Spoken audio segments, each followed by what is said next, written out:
And then take a minute and recall your motivation.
Okay, so there's a note here asking me to please explain about the walking meditation, that that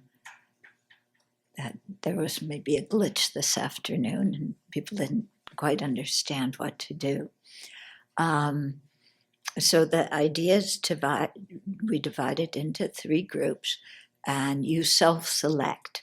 There's one group who's doing very, very slow, then a middle group, kind of regular walking speed, and then a fast group, okay? Because in different Buddhist traditions, you do different kinds of walking meditation. In the Theravada, you do very slow walking, okay?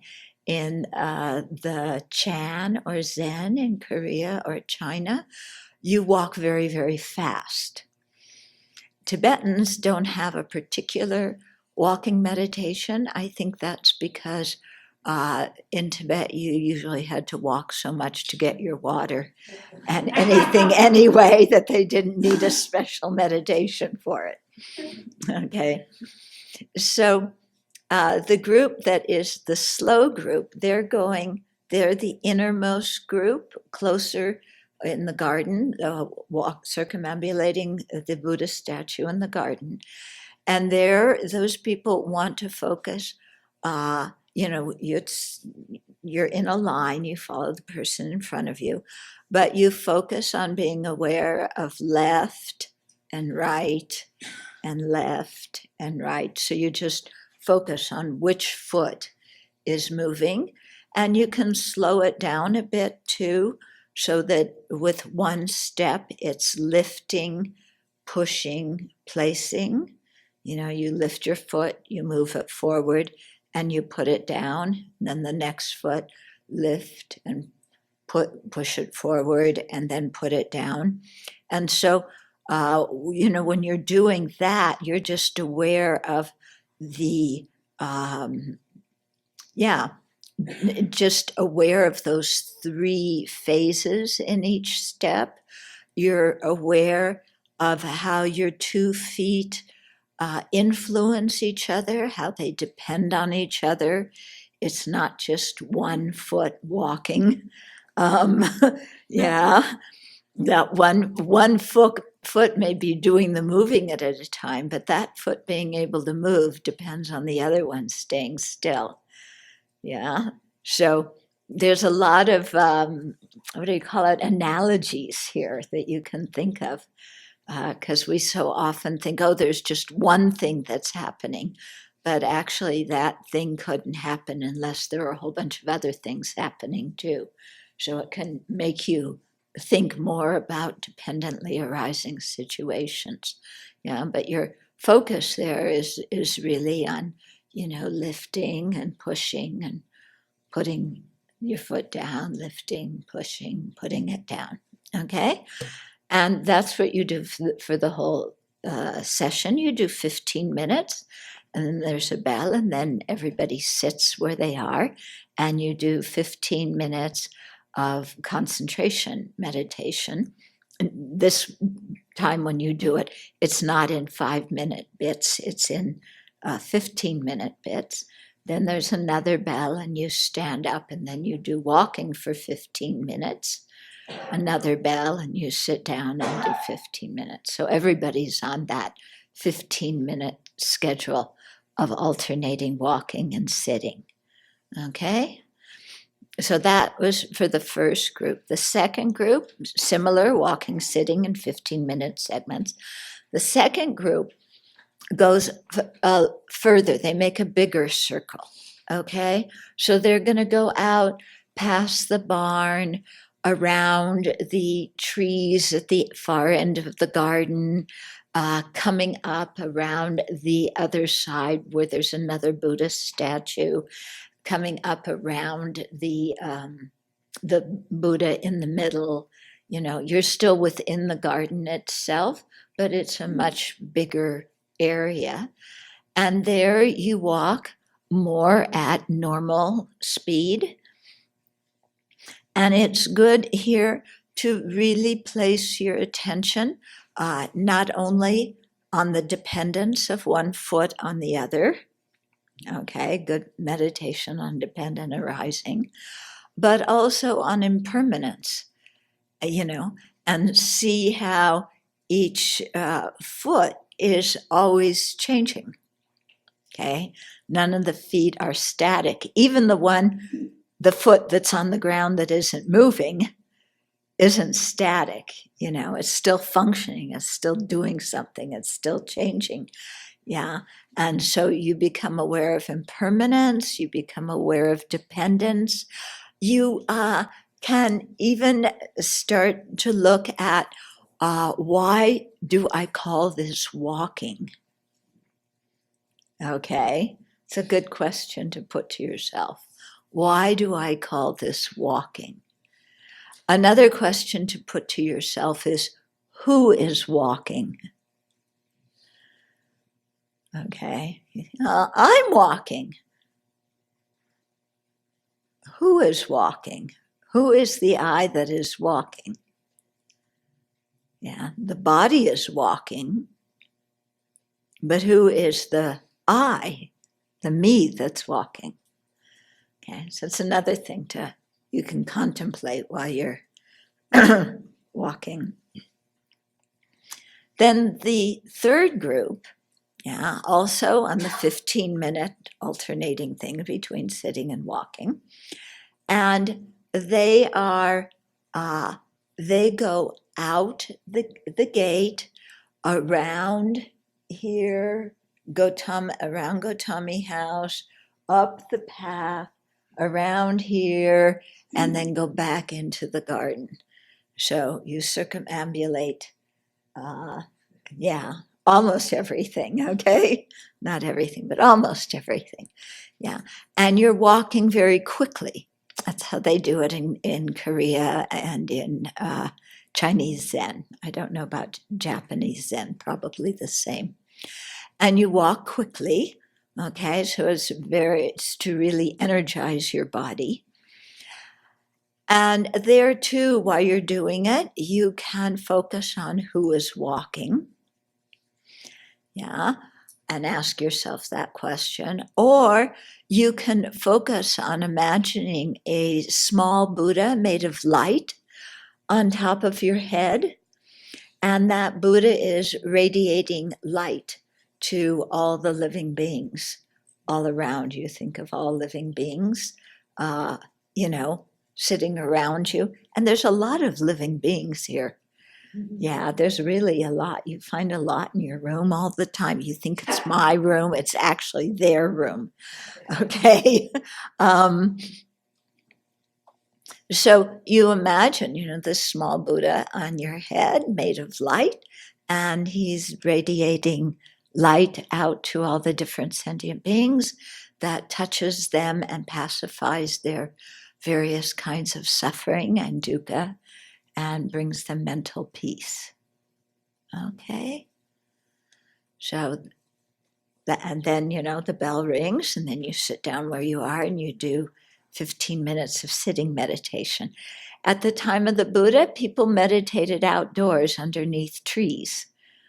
Yeah, so they didn't have take their zafu and zabuton and their yoga mat and their 3 or 4 cushions to pack up their knees and their chair and their bench and their puja table with them.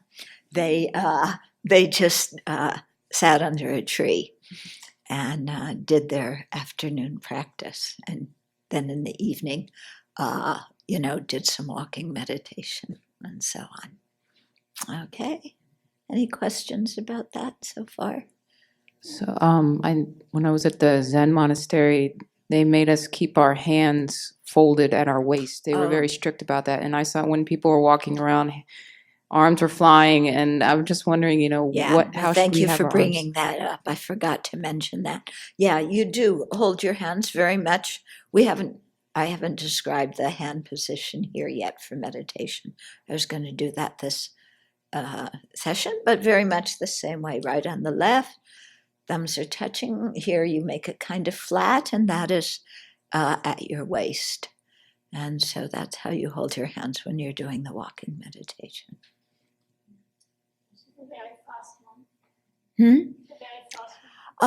You could try it with the very fast. I think they swing their arms when they do the very fast one. So there you can swing your arms, but the others, your hands are like this. Okay, now for your posture when you're sitting, they call it a 7-point posture of Vairochana. And so the optimum way to have your legs is in the Vajra position. Some people call this the lotus position. It's the lotus position, at least in the Tibetan tradition, is something else. This is the Vajra. So it's your left foot on your right thigh, and then your right foot on your left thigh. And then that keeps you very stable. That's the optimum if you can do it. If you can't do that, then you can put your right leg down on the ground, and keep your left leg on the thigh. Or if that's not so comfortable, slip your left leg down too, but then your left leg is closer to your body. Your right leg is just outside. That's how we often talk about how Tara is sitting. If you can't do that, then you sit cross-legged, where, what do you do then? Where your feet are under the thighs. If you can't do that, then try sitting on a bench with your legs tucked underneath. And if you can't do that, then sit on a chair. Okay, so try and accustom yourself to, being on the floor and so on. If you can, it may take a little while to get used to it. Your muscles may not be used to sitting like that. Sometimes when you sit like that, if you've been very active before and you have a lot of nervous energy, it's very difficult to sit still on the ground, and you're always like this. And I know my very first retreat, I was stretching my legs all the time, because I think that there's a change that goes on in your body as you practice and as you learn to sit longer. Okay, so if you can let that happen and sit on the floor, that's very good. If you can't, then accommodate it. If you're sitting on a chair, your feet should be flat on the floor, not crossed. Okay, and back should be straight, whether you're on the floor or in a chair. So I know that our chairs are not optimum for meditation because they're ones that lean back. We tried to get other kind of straight back chairs and we couldn't find any. So just try and sit up straight. And then your hands right on the left, the thumbs are touching to form a triangle, and that's in your lap against your body. It's not out in front like this. It's in your lap against your body. And when you sit like that, then very automatically there's some space between your body and your arm. So you don't want your arms flat against your body, and you also don't want them like chicken wings out here, okay? So just something comfortable. If there's air that circulates between your arm and your body, that's quite good, you know? So your hands are like this. Your head should be level, yeah? If your head droops, what's going to happen?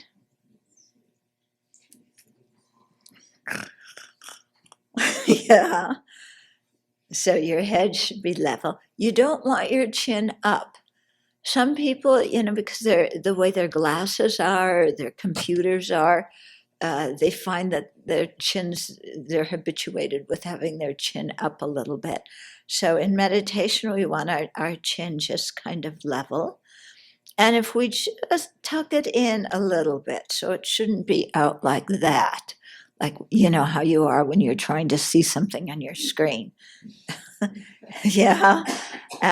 It should be, you know, your head level. If you tuck your chin just a little bit. But again, you don't want your head going down because you'll fall asleep. Guaranteed. Or if you don't fall asleep, you'll get drowsy. Yeah. And it always happens when you're sitting in the front row and other people notice. Okay? So you got to beware. Yeah. So your neck should be straight. You know, it's very good before you start to do a body scan and check and see if there's tension anywhere in your body, because nowadays we often store our tension in our body. So you can start at your legs and just check the feeling in your legs. If there's tension anywhere, you know, then consciously release that. Then check your belly, yeah, your abdomen. Many people, where do you put your anxiety? Yeah, in your belly, and you have digestion problems. Yeah, or you have tummy aches or whatever it is. So it's very good. Check in with your body, and if there's some tightness there, then release that. Okay. So also, if you're trying to, you know, do the breathing meditation, you've got to have a relaxed belly. You can't have your belly tight. Yeah. Then check your back and your shoulders. Again, people who work with computers a lot, yeah, our shoulders are often quite sore. Our shoulders are like this. Our head is like this. We're rounded like this, or have our, you know, chin like this. I think there's all sorts of stuff that comes from computers and trying to, you know, look at them. So you want to really be aware there. Especially check your shoulders, you know. It's very easy to store a lot of tension in our shoulders. One thing that's quite good if you do tend to do that is lift your shoulders up as high as you can towards your ears. Okay. Hold them there, even tuck your chin in a little bit. Don't lower your head, just tuck your chin. Yeah. And then let your shoulders drop really quickly and wiggle them like this. Okay. And that can be very good if you have tension stored in your upper back and your shoulders. You can, you know, do that a couple of times. Okay. Then come and check, you know, just experience, watch, observe the sensations in your neck and your head and your face. And again, check if there's tension anywhere. Yeah. A lot of people nowadays, where do we store our tension? Our jaw. And your jaw's clenched, you know, and you may even be grinding your teeth. but especially, there's a tendency to have the jaw clenched. That's not so good for motivation, for meditation, or for motivation. Okay. Also, our face, there's sometimes a tendency to just kind of, tighten the muscles a little bit when we're meditating. Some people you can see their brow tightens a little bit. They aren't even aware of it. If you say something to them, they're saying, what? I don't do that, but they are, a little bit of tightening here. Sometimes, just we tighten the facial muscles. So you want to check in and, make sure that you're not furrowing your brow. You don't have your jaw clenched. Yeah.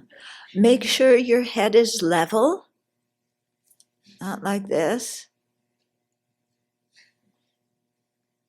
Yeah.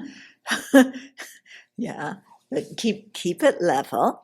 Yeah. And like I said, you can tuck the chin just a very small bit, but tucking the chin doesn't mean lowering the head. It just means pulling the chin back a little bit. And then your eyes, if you can keep them a little bit open, that's quite good. It will prevent drowsiness. Yeah. And so you keep them just a little bit open so that some light comes in. And you have them down here in front of you. Yeah. But you're not really looking at anything. Okay. So your eyes is just a little bit open. They're put downwards. Yeah. But you're not focusing on what your eyes are seeing, because you're not really focusing your eyes, and you're not really obscuring your eyes either. Yeah. But it will prevent drowsiness. If your eyes close naturally, that's fine, as long as you're not getting drowsy. Okay. They say also that your tongue should be on your upper palate. I don't know in the shape of my mouth where else it would be, but maybe some other people, you have a very expansive mouth and your tongue could be in other places, Yeah, but if your tongue is also touching your upper palate, then they say then if you do happen to go into very deep concentration, you won't drool. Okay, so most of us don't have that problem yet. Okay. Also, when you're doing the meditation on the Buddha, yeah, think of the Buddha made of light. Yeah, so you're not visualizing a statue, you're not visualizing a painting. Yeah, you're visualizing a living being whose body is made of light. Okay, and so that can also be very good to lighten up the mind. You think of the Buddha kind of maybe 3 or 4 feet in front of you. Some people say that far. Some people say a body's length in front of you.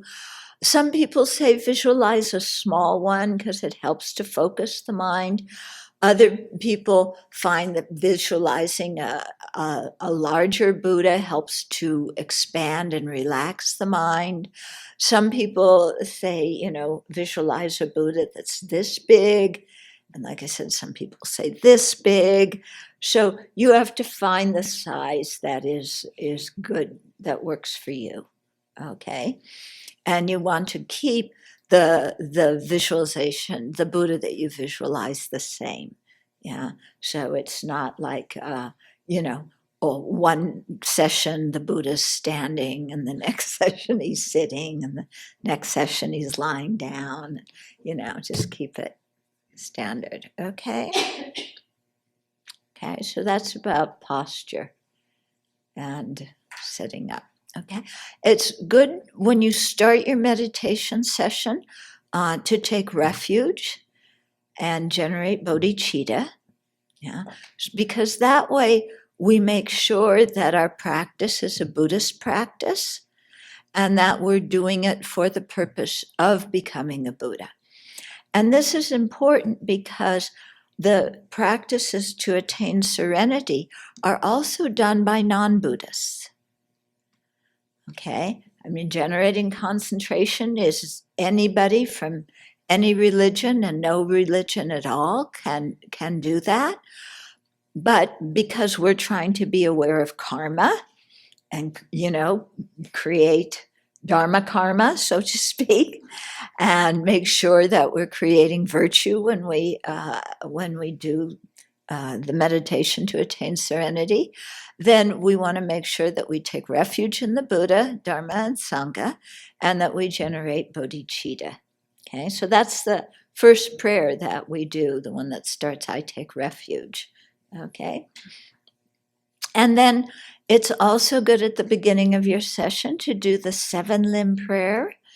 So it's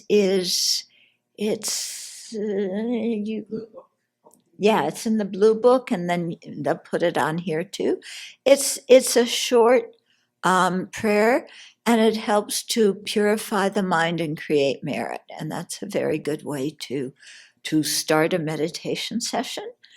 And then it's also good to make requests to your spiritual mentors and to the Buddha to receive their inspiration so that your session can, really help you along the path. And then you start your session and you're, 5 minutes concentrating, going over the general figure, the details of the general figure, holding your mind on the general figure. Okay. Then after 5 minutes, open your eyes, look around, then do another one like I described this morning. Okay.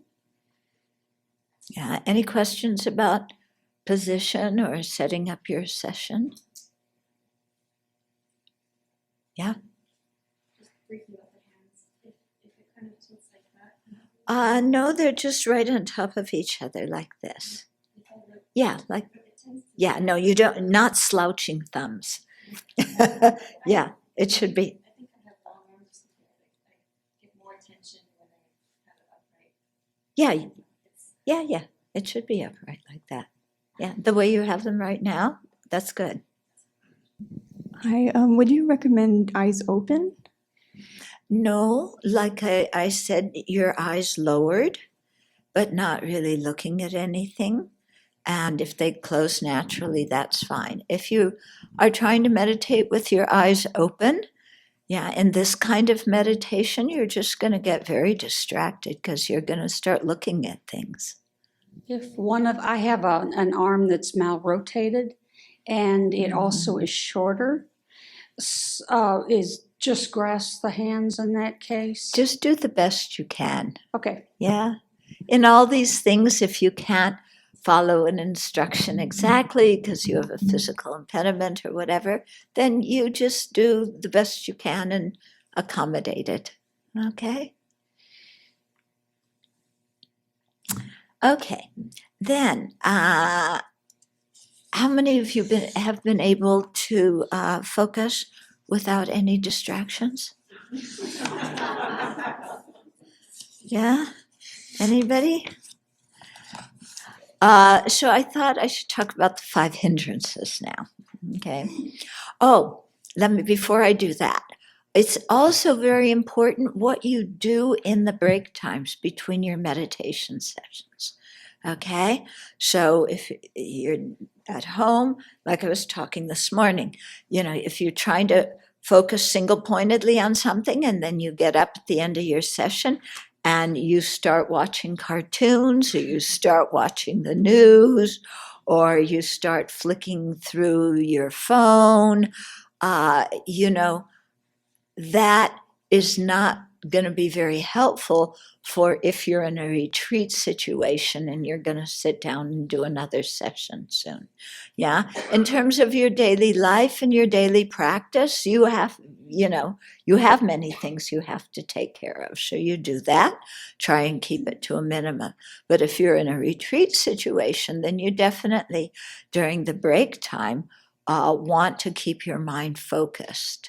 Yeah, and not just kind of all over the place. it's very helpful to do some exercise in the break times.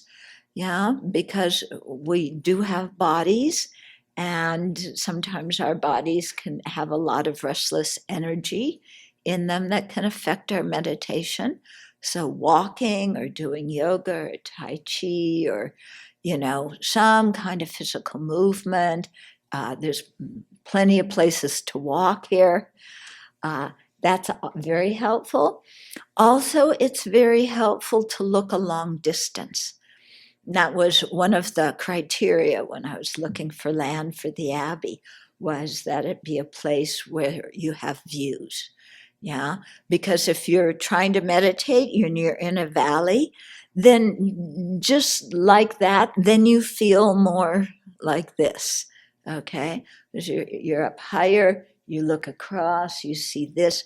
At the nighttime, you can actually see the stars here. Okay, it's not like living in a city.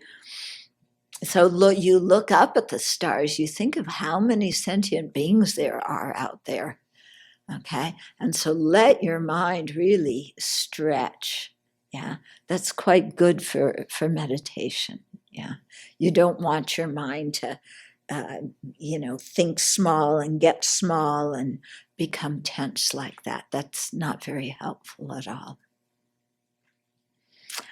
Okay, now the 5 hindrances. So these 5 hindrances are spoken of in all the Buddhist traditions. Okay, there's another set of 5 faults that Maitreya talks about that you find in the Chinese and Tibetan traditions, but the 5 hindrances you find in all the Buddhist traditions. Okay, and they go from gross to subtle. And it's going to take us a while to work on them. But these are the things that really take us away from our object of meditation. So the first one, sense attachment.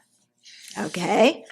We have sensual desire. We want to see nice things, hear nice, smell, taste, touch. Yeah, always desiring sense stimuli. And I remember when I used to think about this, I used to think about, like, for example, sound as just music, wanting to hear nice music. But it's much more than that. Yeah. Because I used to think, sound is like music, but I'm very attached to being appreciated, and being appreciated isn't a sense desire. Actually, it is, because how do we receive appreciation? People say things that we hear, or they write things that we see. Okay? So we shouldn't think that, like, attachment to reputation, attachment to praise and approval, and things like that there's some other kind of thing, but they very much depend on our senses. Yeah, and we want people to say nice, sweet, ego-pleasing words, like, you're wonderful. Yeah. Or, we can give them a script. Yeah, the people that you really care about, wouldn't it be nice to give them a script of alternating phrases that they could say that you would like to hear? Yeah, it would really make the relationship so much better, if your partner just knew, okay, once a day, say one of these things. Yeah. And then just change it every day, And they have another list of don't say these things, because these things push my buttons and I'm going to get angry and antagonistic. And then if my meditation is disturbed, it's all your fault because you criticized me and made me angry. Yeah, that's a pretty good way to do it, isn't it? Blame somebody else for our own distractions. So, so think, when we talk about sensual desire, think about all the things you receive from how people speak to you, what they write, what they give you. Because all of this we're contacting through our physical senses. Okay, so I'm going to come back and talk about these hindrances more. I'm just introducing them now. So sensual desire is the first one. Malice or ill will is the next one. Okay, so malice or ill will, anger, hostility, animosity, plotting how we're going to get our revenge. Okay, then the third one has two factors, lethargy and sleepiness. So these two are put together because they're similar. We're mentally and physically lethargic. And then if we keep that up for too long, it goes into sleepiness, drowsiness. Yeah. You ever sat in meditation and you can kind of watch yourself start to fall asleep? Mm-hmm. Okay, then the fourth one is restlessness and regret. And there again, it's two things put together. And the reason these two are put together is because both of them make the mind agitated. Yeah, when we are restless, when we're excited, we're anticipating something nice happening, the mind isn't settled. When we have a lot of regret for past negativities that we've done, or even if we have the wrong kind of regret and regret our virtuous actions, don't do that, but sometimes it may come up, then again, the mind is not settled, so it's difficult to focus. And then the fifth one is doubt, specifically deluded doubt, where we're really inclined to the wrong decision and, we just, what am I doing here? Is this the correct method? And so on. Okay. So those are the 5 hindrances. Okay. Let's go back and look at them more closely. And as we look at them, okay, you can, apply this by recognizing when they arise in your meditation. But to oppose them, then we have to do other meditations. Okay, and those other meditations tend to be more of the analytic type. Remember this morning I spoke of stabilizing meditation and analytical meditation. So they're more of the analytical type. And through them, then you learn antidotes of how to think, how to direct your mind, what to focus on when these kind of hindrances arise. Okay? Because it usually doesn't work. If the hindrance comes and it's at a very small level, we can catch it and say, oh, since sensual desires arising, come back to my object. But that's if we catch it when it's small. Yeah, we don't often catch it when it's small. Often we're kind of into it, Sometimes we're only into it for, half a minute. Sometimes, maybe half a meditation session, maybe a whole meditation session. Yeah. Have you ever had that happen? Yeah. You sit down to meditate, and then at the end, the bell rings, and it's like, oh, where was I that whole session? I was at the beach with my boyfriend the whole meditation session. And first we went out to dinner, and then we went to the beach, and then, or, the bell rings, and where was I? Oh, I remember 15 years ago when my brother did this and that. or it depends how old you are. I remember 30 years ago when my sister did this and that. Yeah.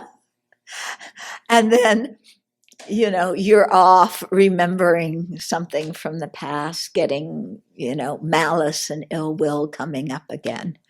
Okay. So these things happen. So we have to learn first to catch them when they're small. And second, how to really to know the antidotes, the different ways to think, so that we don't follow that way of that hindrance. Okay. Because like I said, it's very difficult to just say, let's drop that.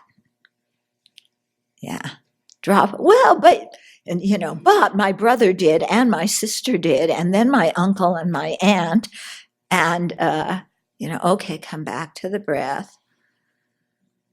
Oh, but then my nephew and my niece, okay. So it's hard sometimes to just dampen it. We have to actively oppose these hindrances. Okay, so let's look at sensual desire. Okay, so you have to remember that we're beings in the desire realm. The Buddha talked about 3 realms of existence: the desire, form, and formless realm. The desire realm, in it, the beings are completely overwhelmed by their senses. And that's us, isn't it? From the moment we wake up in the morning, to the moment we go to bed, and even when we dream, we're dreaming about sense objects. Okay, we're completely, overwhelmed, glued to the external world. Okay, so, and that creates a lot of attachment and aversion, because we think that our happiness comes from external people and things.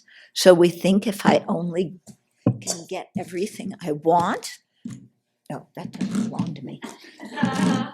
But I'll take it anyway. We think if I could only get everything.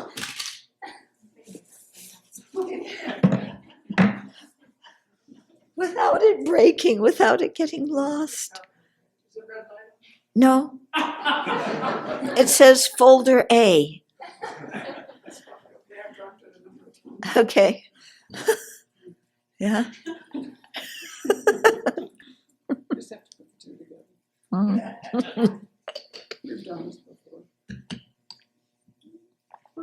Okay. Part 2. Okay. So, so that's what we're like. We're running around trying to grab everything, and we can't even hold on to it all because our arms are full and we drop it and it does something. Okay. So, starting the whole thing about having few desire and cultivating contentment and satisfaction, this is where that comes in. Okay. So, having said that, so many desirable objects, sex is one of the chief things that our mind gets hooked on. Okay. Because it involves all of the senses. And so then you can, be sitting here and your mind is off in some sexual fantasy for who knows how long.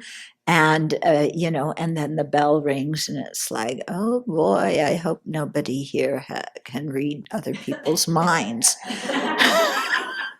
Yeah, because I don't want them to know what I was just thinking in that meditation session. So, so all kinds of things where our mind is taken outward, wanting things. Yeah. So some of the antidotes for that are to remember that all of these things that we're craving and wanting do not endure. That they're changing moment by moment. They never remain the same.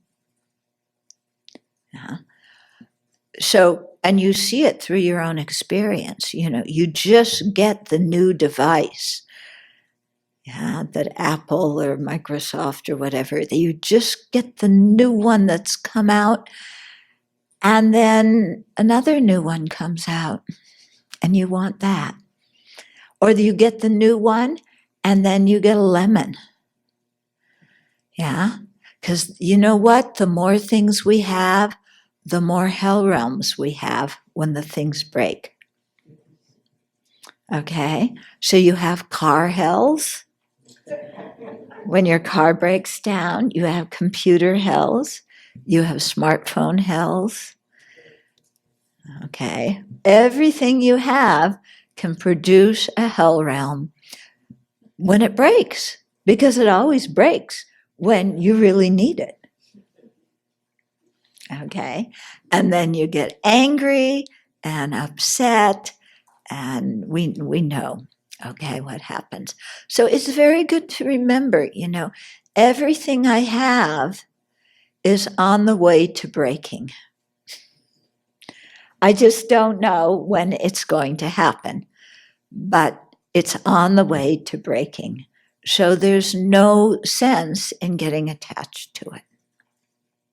Yeah. Everything I have is on the way to going out of style, or being the old model. Okay. And so in that way, that helps us just to be more content and to, not spend so much time. Oh, there's this new iPhone. Now I wonder what kind of things does it have? How do you hear? Does it still have a cord? Why can't they make one that has a cord, that doesn't have cords, but you still can hear? Why do I even need earphones? Can't they just make something that plugs directly into my brain? And you're designing a new phone in your meditation. Okay, so try and avoid that. Okay, if you're getting attached to food, for example, think about what the food looks like after you chew it. Think about what it looks like when it comes out the other end. Okay? Then the food doesn't seem so something that you want to ruminate on too much. Yeah. Have you ever noticed, it's very interesting about food, when we touch food, okay, if we touch the food, we make the food dirty. If the food touches us, it makes us dirty, or our clothes dirty. Isn't that interesting? This is the food that we want to eat because we think it's so desirable. But if it touches us, it makes us dirty, it makes our clothes dirty. And if we touch it, we make it dirty. Yeah, quite interesting. Yeah, but if you just think, about the past of the food, yeah, where was the food? It was in the dirt. Yeah, if you eat meat, you're eating somebody else's body. Think about that. Yeah, you're eating somebody else's body. Would you offer your body up for somebody else's lunch? Yeah, here's my body. Enjoy lunch. Yeah, take a bite. So just think about it. I'm not saying everybody has to be vegetarian, but just think about whether you need to eat as much meat as you eat. And that when you do, it's somebody else's body. And just like us, they cherish their body. That's actually how I became a vegetarian. It was before I became a Buddhist, because I grew up eating meat. Yeah. And And then I was traveling in Europe with some friends, and we got some sausage of some sort and cooked it and cut it open, and blood came out. And then I realized I'm eating somebody's body. Yeah, and that's their blood that just came out. And that's how I went on the path to becoming a vegetarian. Okay, so I wanted to read you a little bit from a text that is found in the Chinese canon. They don't have this text in the Tibetan canon, but it's quite a beautiful text. It's called the Commentary to the Great Perfection of Wisdom, and it's written by Nagarjuna. And so there's, I extracted some quotations from it to put in this section. So here's what Nagarjuna said about sensual desire.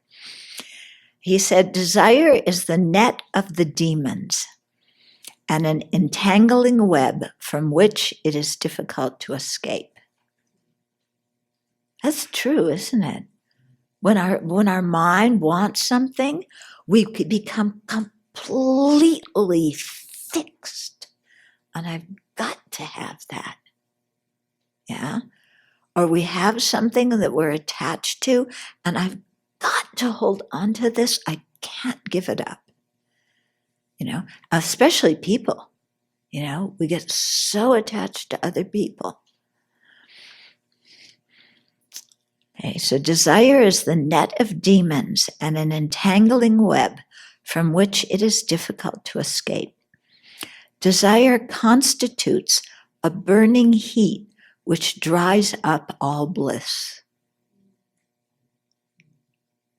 When you're full of desire, you can't really enjoy things.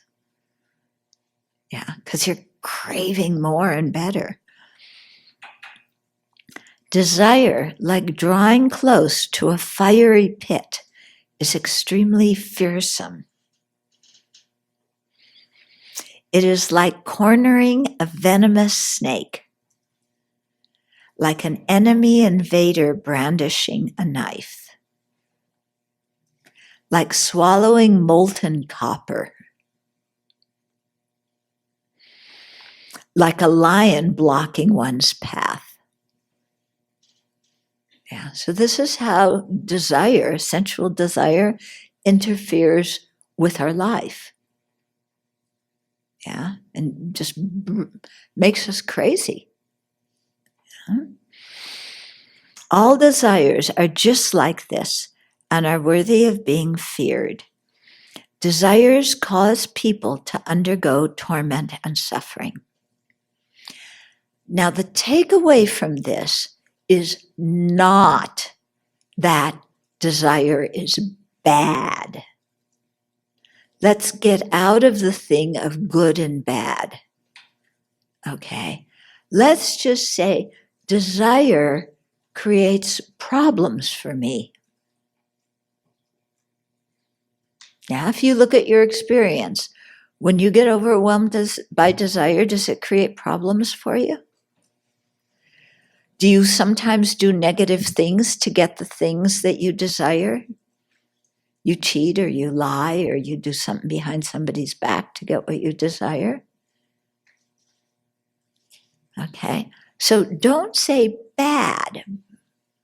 Yeah, just look at the effect it has on your life. And is it conducive to your happiness, or is it conducive to having problems and suffering?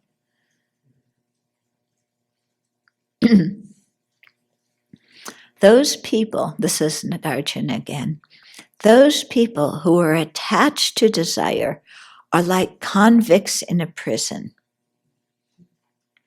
like a deer caught in a corral's trap, like birds ensnared in a net, like fish who have swallowed a hook, like a crow in the midst of a band of owls. I guess that's kind of dangerous for the crow, huh? Desires are like blind people in the middle, desires are like blind people approaching an abyss. No, an abyss.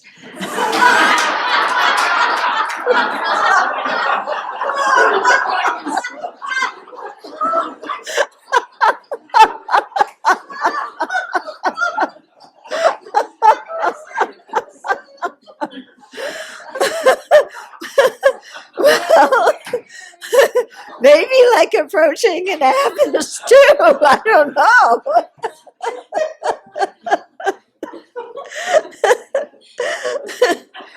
Okay, let's try that one again. Desires are like blind people approaching an abyss, like a fly caught in hot oil, like a peaceful man caught up in military combat, like one who has entered a river of boiling brine. And here's one that's an analogy that you find often, like one who licks a honey-smeared blade. Yeah, so desire is like honey on a razor. Yeah, it looks sweet and you want to lick it, and what happens when you do? Ouch. Okay, so to think, to remember that, look at our own experience and what happens in our life when we get, fixated with desire on having to be with a particular person, having to have a certain object, having to earn a certain amount of money, or have a certain title, or a certain position, or a certain reputation. What happens when we're desiring praise, appreciation, love, when our mind is just like bubble gum, it sticks to everything, and we really don't have much freedom. So it's quite interesting, these contemplate these analogies by looking at your life. Okay. So also another antidote for desire, in addition these analogies, thinking about impermanence. Another thing that I do sometimes is I imagine getting what it is I desire. Yeah. And I build it up even better than it should be, so that it's just super califragilisticexpialidocious, fantastic. Some of you are too young to know that word. Young ones, millennials, do you know that word? You do? Oh, really? Okay, yeah. Where did you learn that word? Oh, it's come out again? Oh, okay.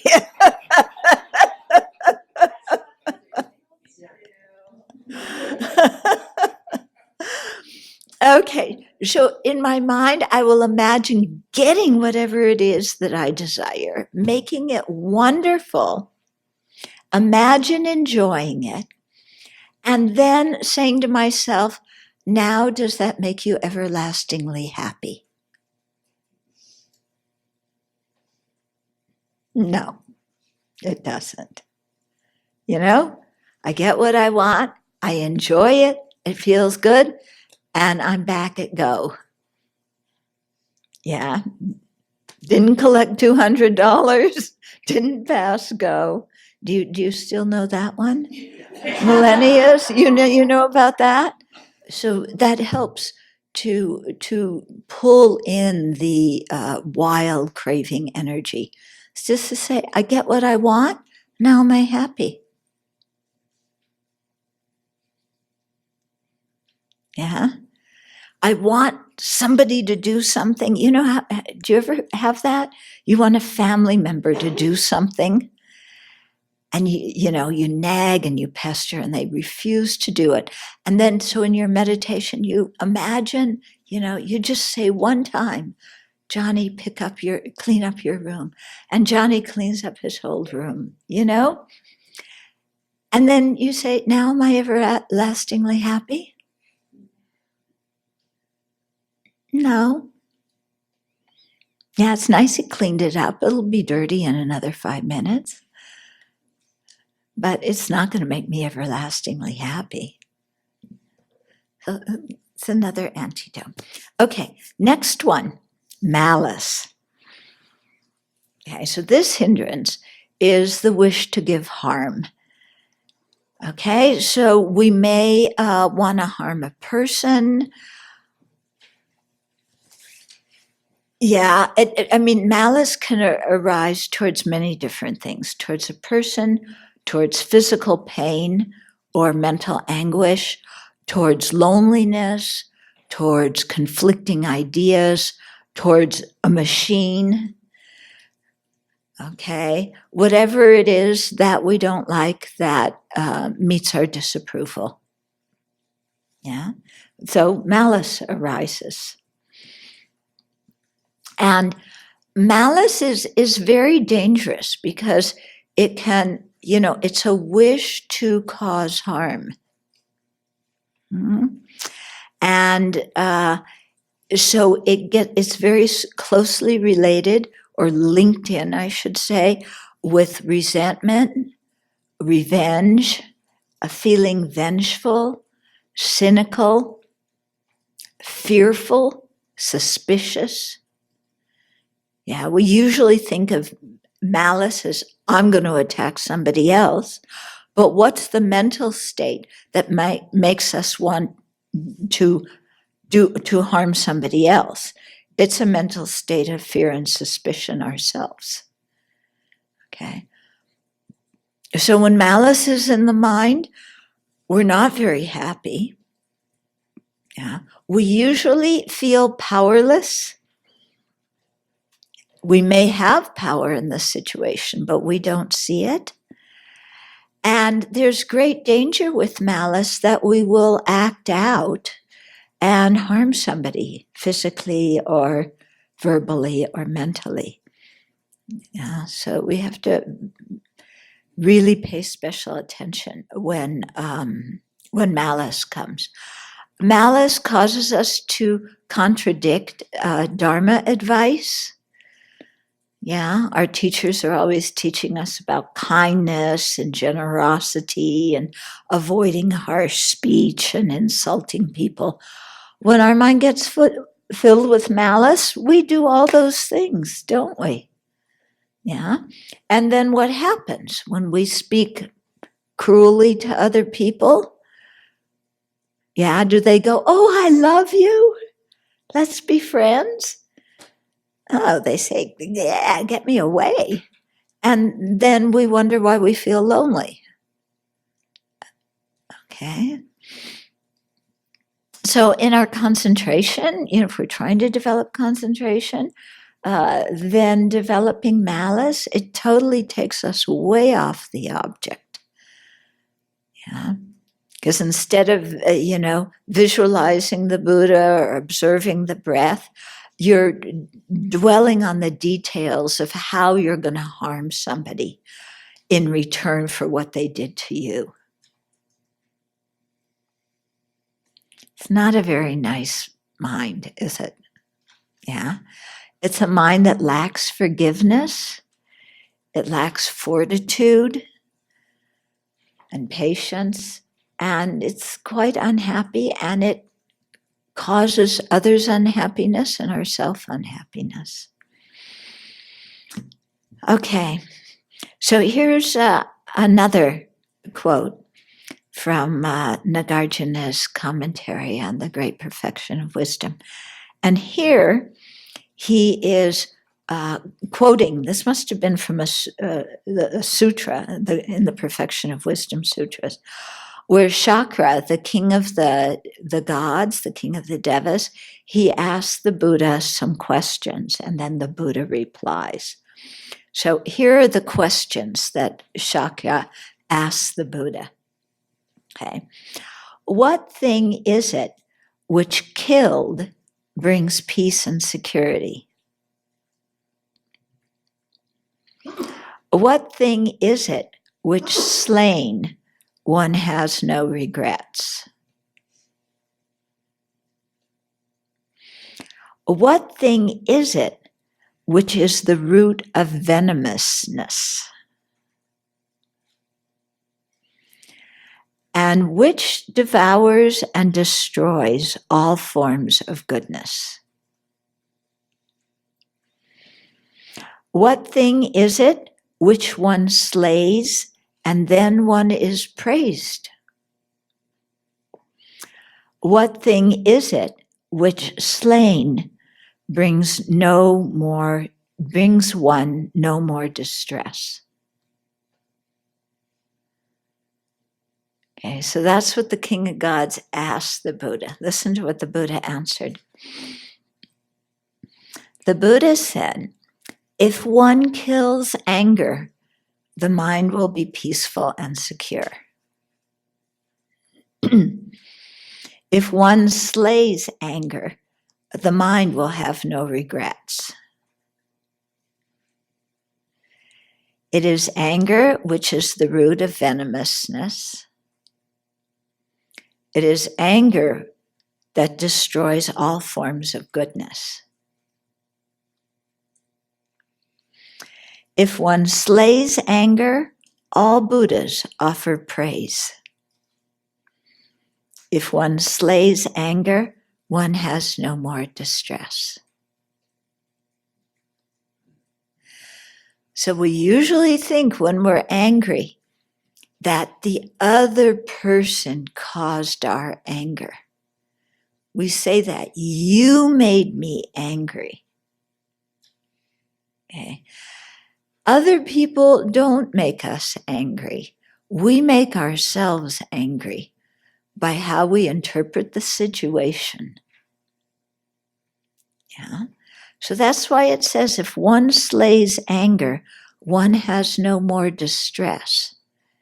It's not if you slay the other person, you have no more distress. It's if we slay the anger, because it's the anger that causes the misery and the unhappiness. It's not the other person. And this is one of our big problems as human beings, as individuals, as members of a group, as nations. Yeah, we always think that the fault for our unhappiness is other people. And the solution is that those people have to change. And if we tell them they have to change and they don't change, then we bomb them.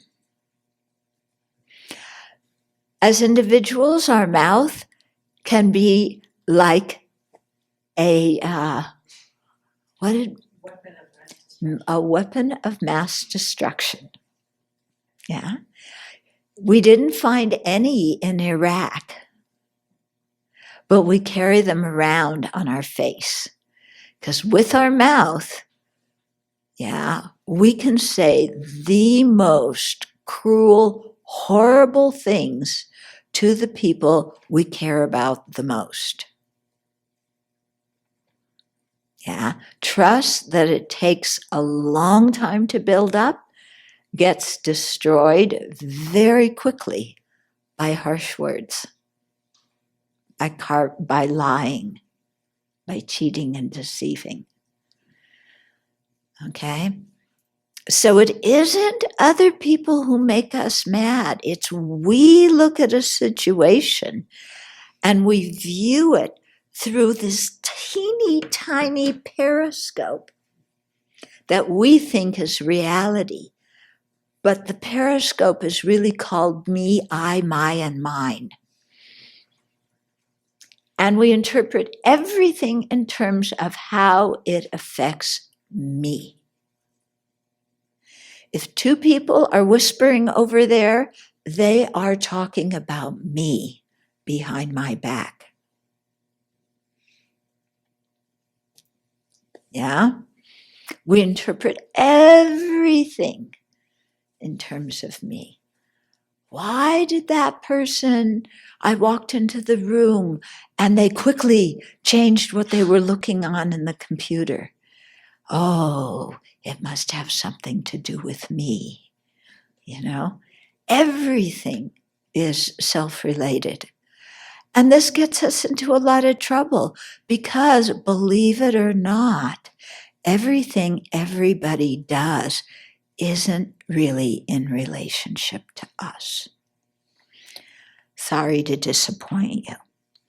You know, we think everybody does everything, you know, in relationship to us. Why did they not take out the garbage? Yeah, because they want to be inconsiderate to me. Okay. Maybe they just forgot. Maybe they didn't feel well.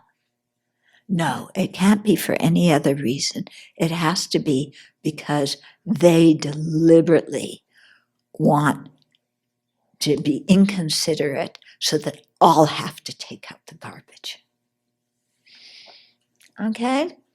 So, this self-referencing of everything makes us so miserable. Good example. Somebody cuts you off on the highway. Yeah, what happens when you get cut off on the highway? Road rage. Ah, I got to run that guy off the road. I got to get even, you know. He cut me off. That idiot cut me off. Who does he think he is? The king of the road? Yeah. Yeah. We never think maybe there's a passenger in the car that's sick. We never think maybe he forgot to look in his rearview mirror, just like I sometimes forget to look in my rearview mirror. We don't think that. We think he's deliberately doing something. Yeah. And so we make ourselves mad. And we blame the other person. And we make ourselves into a victim. And we say, I can't let go of this until they apologize. Okay, and then what does that do? Then you hang around and wait 1 year, 2 years, 1 decade, 3 decades, the rest of your life. Do they apologize? No. They're off doing something. They're not thinking about you, but our mind is totally stuck. I need an apology. They need to acknowledge what they did to me. Yeah. It's so interesting when you really stop and investigate this, because that thing of, I want somebody to acknowledge my suffering. And it's such a strong thing inside. But when you stop and ask yourself, what good does somebody else acknowledging my suffering do for me?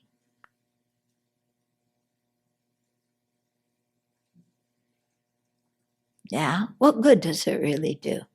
Well, it makes me feel understood.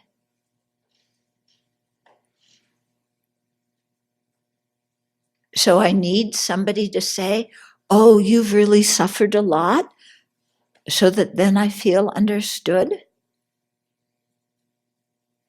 Yeah, it's so interesting. Stop and question how your mind operates and what you think you need from another person. Yeah, somebody says, I'm sorry. Does that really remove your pain? Yeah. Well, no, they can't just say they're sorry. They have to say, I'm sorry in a certain way. Not just any old, I'm sorry. They have to really be contrite, and they have to really acknowledge the depth of our suffering that no other living creature has ever, ever, ever felt that depth of suffering.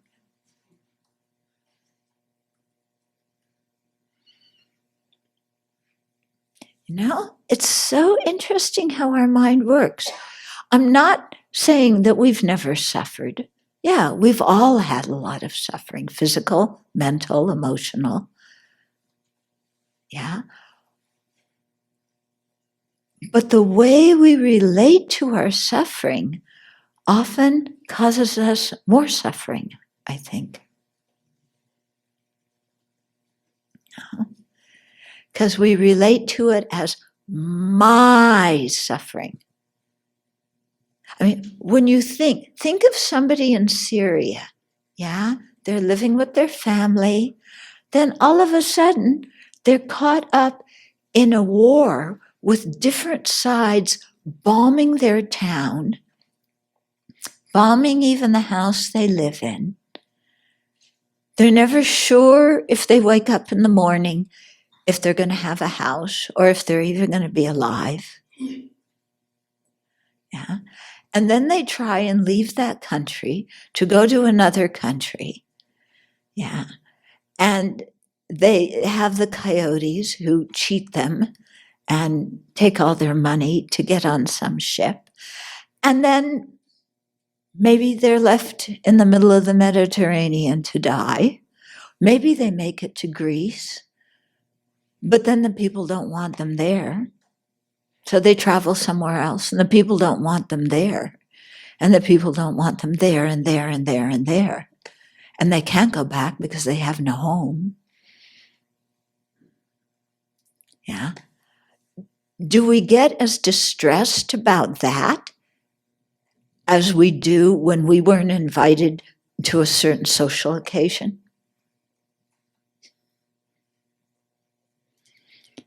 Yeah.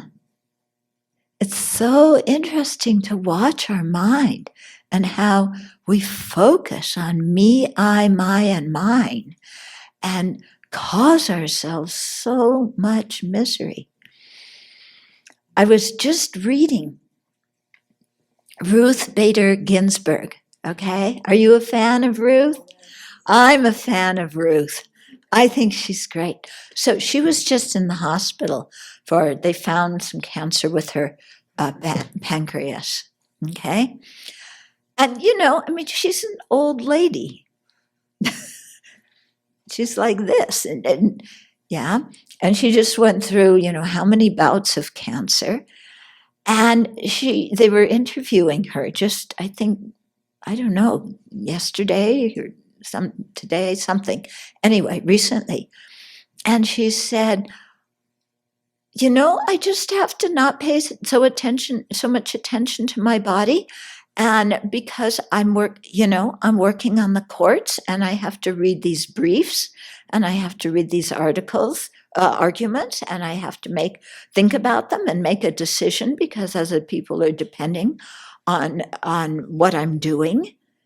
Yeah. So I just don't have time to pay so much attention to my body and what it feels like. Yeah. I thought, wow, this lady's great. Yeah. That's what we all need to do. Because the moment we pay attention, my little toe hurts. It's like, that's where our single pointed concentration goes. It's on our little toe. Yeah, forget what happened to people in Syria. That doesn't matter. My little toe hurts. Okay? So I'm not putting down our suffering. I'm not saying we don't have suffering. I'm not minimizing it. I'm saying put it in perspective